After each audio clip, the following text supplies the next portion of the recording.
नमस्कार दर्शकों, आप देख रहे हैं आरबी टुडे वेदर। आज के इस विशेष मौसम बुलेटिन में हम बात करने जा रहे हैं बंगाल की खाड़ी में 26 सितंबर के आसपास संभावित रूप से जन्म लेने वाले एक बड़े चक्रवाती तूफान की। मौसम विभाग और ग्लोबल फोरकास्टिंग मॉडल्स यानी जीएफएस जैसी अंतर्राष्ट्रीय एजेंसियों की ताजा रिपोर्ट्स इस सिस्टम को लेकर बड़े संकेत दे रही हैं। चक्रवात की शुरुआत कहां से होगी? फिलहाल बंगाल की खाड़ी में हवा के दबाव में बदलाव हो रहा है। 22 से 24 सितंबर के बीच यहां एक लो प्रेशर एरिया विकसित होगा।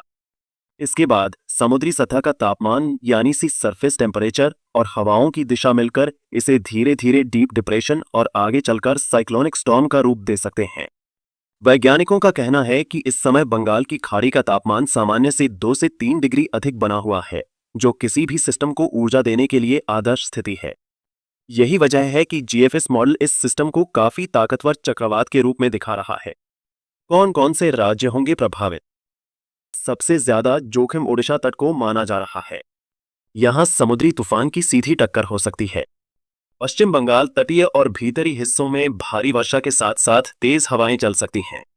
झारखंड, ओडिशा और बंगाल से अंदर प्रवेश करने के बाद यह सिस्टम झारखंड में भी भारी बारिश लाएगा। छत्तीसगढ़, मध्य और दक्षिणी इलाकों में बाढ़ जैसे हालात बनने की आशंका है। आंध्र प्रदेश, उत्तरी आंध्र के तटीय हिस्से भी तेज हवाओं और ऊंची समुद्री लहरों का सामना कर सकते हैं।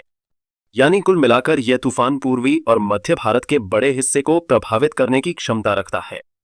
जीएफएस मॉडल क्या दिखा रहा है? ग्लोबल फोरकास्टिंग सिस्टम यानी जीएफएस मॉडल की ताजा रन के अनुसार 24 सितंबर तक लो प्रेशर बनेगा।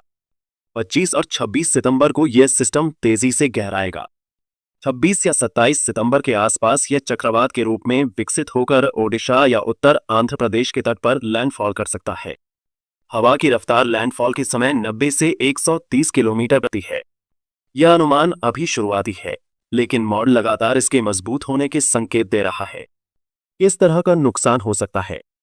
अगर यह चक्रवात ओडिशा या बंगाल के तट से टकराता है तो समुद्री तटीय इलाकों में पेड़ गिरने, कच्चे मकानों को नुकसान और बिजली आपूर्ति बाधित होने की संभावना है।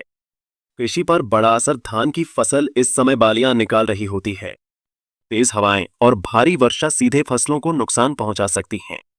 बाढ़ की स्थिति झारखंड, छत्तीसगढ़ और ओडिशा के निचले इलाकों में नदियों का जलस्तर तेजी से बढ़ सकता है। मत्स्य उद्योग मछुआरों के लिए यह समय बेहद खतरनाक हो सकता है। ऊंची लहरें और समुद्र में उथल पुथल जानलेवा साबित हो सकती है। क्या यह शक्तिशाली चक्रवात बनेगा?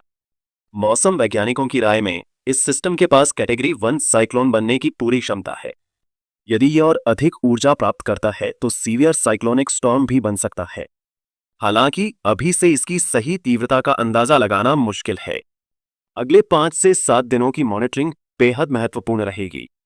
विशेषज्ञों का मानना है कि यदि यह चक्रवात बनता है तो सितंबर के आखिरी सप्ताह में देश के पूर्वी हिस्सों में भारी से अति भारी वर्षा देखने को मिलेगी।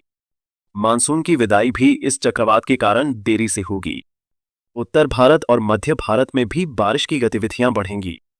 तो दर्शकों, 26 सितंबर के आसपास बंगाल की खाड़ी में एक संभावित चक्रवाती तूफान विकसित हो सकता है। यह तूफान भारत के कई राज्यों उड़ीसा, पश्चिम बंगाल, झारखंड, छत्तीसगढ़ और आंध्र प्रदेश को प्रभावित कर सकता है। हम आपको आने वाले दिनों में हर अपडेट यहां आरबी टुडे वेदर पर लगातार देते रहेंगे।